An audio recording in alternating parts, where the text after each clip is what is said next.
Bonjour à toutes et à tous, bienvenue sur KTV, Kwezi FM, le 106.9 pour ce temps de parole, toujours en direct, à la radio et à la télévision. Il est avec nous en tant qu'ancien président du Conseil général. Président Douchina, bonjour. Bonjour Patrick, bonjour tout le monde. Merci d'avoir accepté notre invitation. Alors voilà, il y a un voyage présidentiel demain, ça vous a pas échappé. Ça vous rappelle des souvenirs quand vous étiez président du Conseil général. À l'époque, vous aviez reçu Nicolas Sarkozy. Oui, c'est pas si longtemps que cela, Ouais. donc je me rappelle très bien ce qui s'est passé et puis la réception sur Mamoudzou. Alors comment ça se prépare une réception présidentielle quand on est président du Conseil, parce que ça va être le cas de Souaba, hein, il va recevoir Emmanuel Macron. C'est quoi? C'est le branle-bas de combat juste avant? Écoutez, je crois que c'est aussi une question de personnalité. Chaque président a sa personnalité, sa façon de faire, sa méthode, mais je ne peux parler que de mon cas. Oui. Donc, je peux dire qu'une visite présidentielle, ça fait l'objet de beaucoup de concertations pour voir sur place quels sont les sujets qui intéressent la population, quel est le sujet principal de l'annonce du président. Et puis, il y a des négociations aussi. Vous allez à Paris voir les conseils du président, voir le président s'il le faut, pour que vous vous mettiez d'accord sur le fond de son discours. Je ne prétends pas que vous influenciez son discours, mais il est attendu sur votre territoire. Il est tout à fait conscient que la population attend des choses bien précises. Il ne faut pas qu'il soit à côté, même s'il vient annoncer sur le plan national, puisque c'est le président de la République, des choses très importantes, mais il va quand même faire l'effort d'entendre la population. Donc, vous avez des réunions souvent à Paris, vous êtes invité aussi sur place avec la préfecture qui est celui qui manage, si je puis dire, la visite, le parcours du terrain. Donc, moi, en tout cas, j'ai eu beaucoup de réunions avec le préfet de l'époque jusqu'à voir un peu sur l'accueil.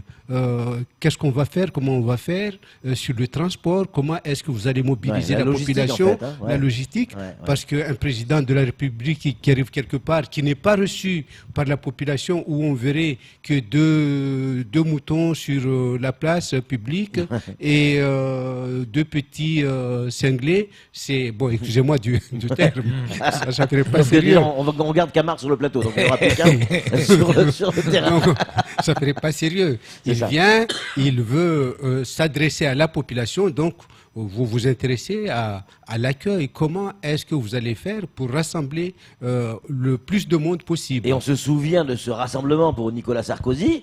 Ça avait été une marée humaine. Ça a été une Vous en marée. souvenez, tout était noir de monde sur les quais. On n'avait jamais vu ça, Mayotte. Oui, partout.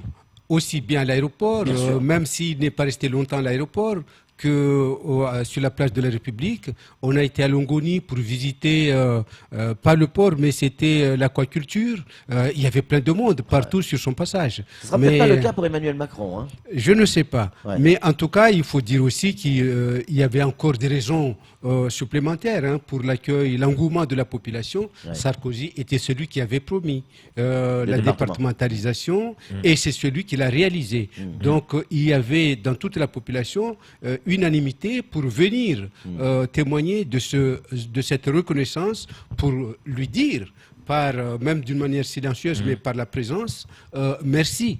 Donc, il y avait tous les ingrédients qui étaient réunis pour créer l'engouement et je peux vous assurer qu'il y avait beaucoup de difficultés à transporter parce qu'il y avait même des gens qui ne pouvaient pas venir. Ouais. Il y avait tellement de monde qui Et on se qui avait souvient de envie. la réaction de Nicolas Sarkozy qui a dit au retour, quand il repartait de Mayotte, il dit « Je n'ai jamais été accueilli comme ça.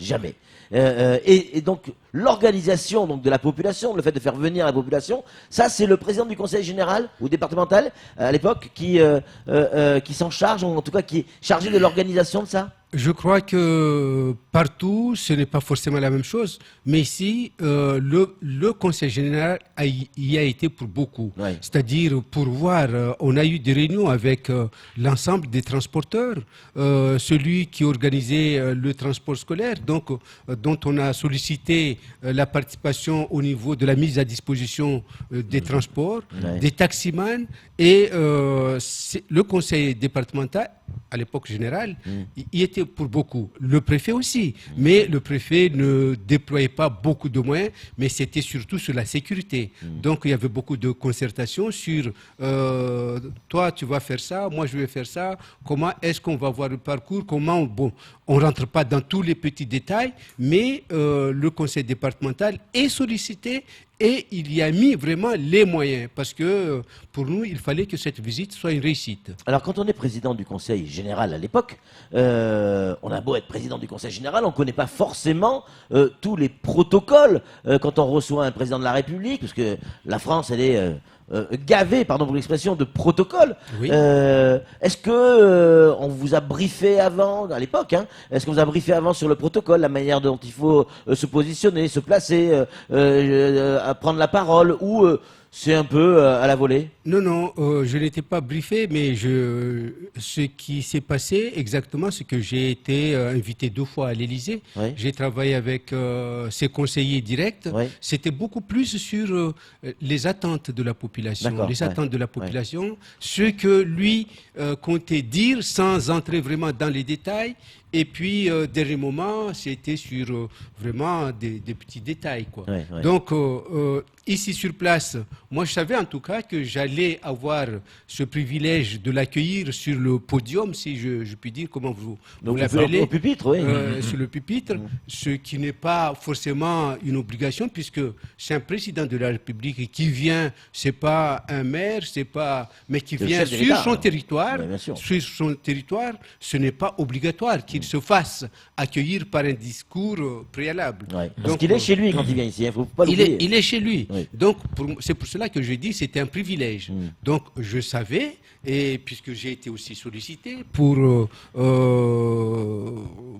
comment dire, faire ce discours d'accueil, que j'ai transmis évidemment à Paris.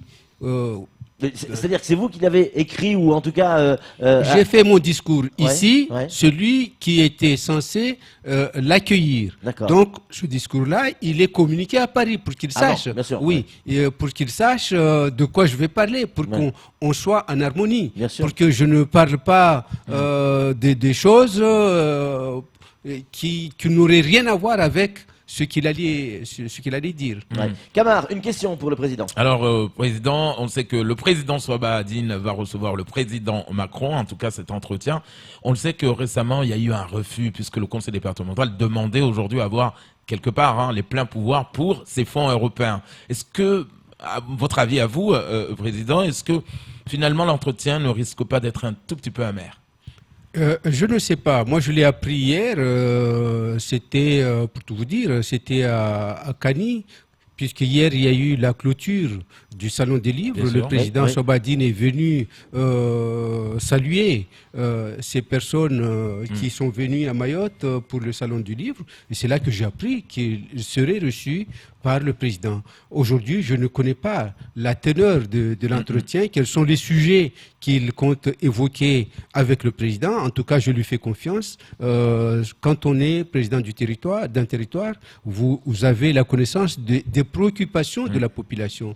Donc, on n'en a pas discuté, mais je pense qu'ils vont évoquer des problèmes importants. Nous en aurons connaissance certainement après, Ah oui. parce que ça n'a pas fait l'objet de discussions, d'échanges entre nous. Bien sûr. Président, c'est important, c'est toujours important l'arrivée d'un président de la République sur un territoire comme Mayotte, qu'on soit dans l'opposition ou pas. Est-ce que parce qu'on est dans l'opposition, on doit banaliser l'arrivée du président de la République? Non, non, moi je pense que c'est très important à plusieurs titres. D'abord, surtout pour un territoire comme le nôtre, qui est loin, qui fait l'objet de beaucoup de contestations sur le plan du voisinage.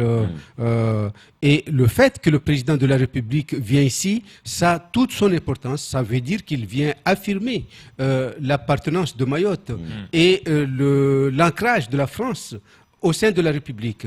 Si on ne peut pas imaginer que depuis, aucun président de la République ne venait à Mayotte, parce que ça voudrait dire qu'on a honte, qu'on a peur, oui. Et là, ça vient affirmer l'ancrage, la volonté de la France de rester à Mayotte et l'acceptation du fait que les Mahorais sont français. Donc c'est le premier sens. Deuxième sens, sur le plan international, c'est, je crois aussi, l'occasion, ça peut être l'occasion d'affirmer encore, de réaffirmer et de donner la position de la France par rapport à cette par rapport à Mayotte. D'ailleurs, j'aurais bien voulu que le président de la République aborde ce problème des jeux des îles qui fait toujours cacophonie à chaque fois, et puis qu'il nous repositionne par rapport, qu'il affirme sa position par rapport à l'intégration de Mayotte au sein de la COI. Ça, nous sommes une île qui sommes dans l'océan Indien, ce serait bien. Et puis aussi, je crois que nous sommes aussi des citoyens français. Nous avons pris part à l'élection du président de la République. La moindre des choses, qu'il vienne aussi nous voir, qu'il montre qu'il est intéressé par ce qui nous préoccupe. Là, en ce moment, l'un des problèmes majeurs qui nous préoccupe, c'est le problème de la communication. Communication, je veux dire aérienne, aéroport maritime. C'est, je crois que le président de la République décevrait beaucoup la population de Mayotte s'il n'abordait pas ce sujet. Vous le savez s'il comme moi. n'annonçait pas la piste longue, quoi. S'il n'annonçait pas la piste longue, je crois à la rigueur, il pourrait ne pas parler du problème de l'égalité qui est pourtant réclamé. Il pourrait ne pas parler de la retraite qui est qui fait partie de l'actualité en ce moment. Ne pas parler de l'autonomie, du parachèvement de l'autonomie administrative de Mayotte, je veux dire en termes de l'éducation nationale, pour avoir une université de plein exercice à Mayotte, pour avoir un rectorat de plein exercice à Mayotte, pour avoir au niveau de la santé un hôpital qui puisse traiter la plupart des cas, des situations ici sur place. Il pourrait ne pas évoquer ça, mais et à la limite, on pourra tolérer, mais s'il n'évoque pas ce problème de la piste longue, je crois qu'il laissera beaucoup de déçus. Pour conclure, il y a un autre sujet, et dans le programme qui nous a été communiqué par l'Élysée, par le service presse de l'Élysée, il y a une large place qui est consacrée tout de même à la LIC, à la lutte contre l'immigration clandestine. Le président Macron y est attaché, et quand on voit le programme, il y a sur la journée plus de 4 heures au total, cumulé de séquences qui sont consacrées à l'immigration clandestine. Là aussi, c'est une grosse attente de la population. Oui, c'est une grosse attente, mais en même temps, moi, je dis en tant que citoyen de Mayotte, je vis aussi sur place dans les zones où on est vraiment impacté par l'immigration clandestine. Je crois pouvoir affirmer qu'il y a beaucoup d'efforts qui sont faits, et on le voit à travers les routes. Quand vous suivez les routes du nord au sud, au centre, et du sud au centre de l'île, vous voyez la présence policière qui est assez forte et qui fait que maintenant, par exemple, les cambriolages, les attaques ont diminué. J'espère en tout cas que ça va continuer. On peut dire qu'il y a eu beaucoup d'efforts de fait. Et là-dessus, qu'il nous précise beaucoup plus le contenu de l'accord avec les Comores, dont on ne connaît pas encore vraiment le contenu, ce serait bien. Mais aujourd'hui, je crois que le problème vital dont nous attendons plutôt des propos rassurants et encourageant, ce serait beaucoup plus encore l'aéroport. L'immigration, on en parle tous les jours. Ouais. Et ce n'est plus vraiment l'actualité, à mon sens. Dernière question. Mayotte est partagée entre la culture et la tradition qui consiste à mettre les formes quand on reçoit quelqu'un, le sens de l'hospitalité, les chants, les danses, les colliers de fleurs, et de protester contre un certain nombre de choses. Les gens ne sont pas forcément d'accord avec le gouvernement. Est-ce qu'il faut accueillir le président Macron avec des mbiwi, avec des danses, avec des chants, des fleurs, même si on n'est pas d'accord avec lui ? Moi, je crois que ça fait partie de la culture, comme vous le dites. C'est Et la culture locale. la culture, c'est quelque chose de très fort. C'est ce qui vous identifie par rapport à quelqu'un d'autre. Et je crois que, quelle que soit la personne qui vient, il faut lui montrer le meilleur de vous-même, le meilleur visage, la meilleure facette de vous-même, et montrer que vous êtes de bonne volonté. Vous l'accueillez avec sincérité, vous l'invitez à vous répondre avec sincérité. Et donc, moi, je suis pour la poursuite et la continuation de cette pratique culturelle et de ne pas prendre l'invité, celui qui vient chez vous, qui fait déjà l'effort d'une manière plutôt repoussante. Ouais. En tout cas, on va vivre ça ensemble demain. Vous viendrez également sur ce marathon qui aura lieu demain sur Quézit dès 6h du matin jusqu'à 19h30. On va passer. Alors, vous n'allez peut-être pas rester toute la journée avec nous, mais en tout cas, nous, on sera à l'antenne de 6h du matin avec des directs des 4 coins de Mayotte pour suivre au mieux les prises de parole du président de la République, les témoignages de nos différents envoyés spéciaux sur le terrain, et puis nos invités. Et ils seront nombreux, très nombreux, à passer tout au long de cette journée pour évoquer cette visite présidentielle. Merci mille fois, monsieur le président Douchina, d'être venu sur ce plateau. On se retrouve demain. Allez, c'est tout pour ce temps de parole. Tout de suite, la suite de nos programmes.